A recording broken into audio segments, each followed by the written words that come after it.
You know, a lot of people have quoted me, I've talked about in the past, a 5-digit XRP. Derivatives have to be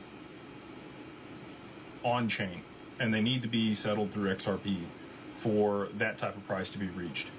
We're a ways out from that. We are going to have the stock market tokenized this year. We're going to have back-end settlement of the stock market through Project Ion and the DTCC. You've got Canton Network coming out strong for the tokenization of the stock market. Settlement and tokenization of the stocks themselves are two separate things, and I want to make sure people understand the delineation there.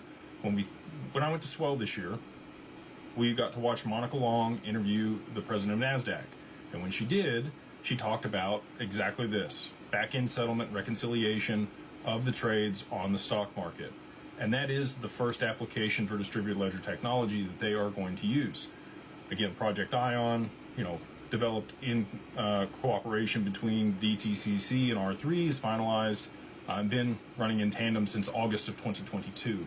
So you got a long time that's actually been working. And I do believe that that is absolutely what they're going to use to settle the back end of the stock market. You just need enough liquidity in XRP to be able to start settling those transactions.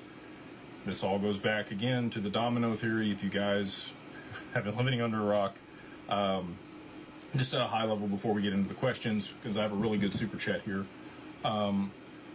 Chain of events: oil spikes, Japan raises interest rates, they rotate out of U.S. treasuries and buy their own bonds, U.S. bonds flood the market.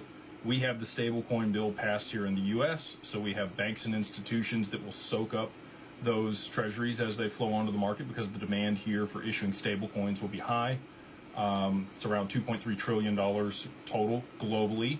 That is, foreign debt held outside the U.S. treasuries that will flow back here. And guess what the amount of, estimated demand for stablecoins is? $2.3 trillion, exactly the same.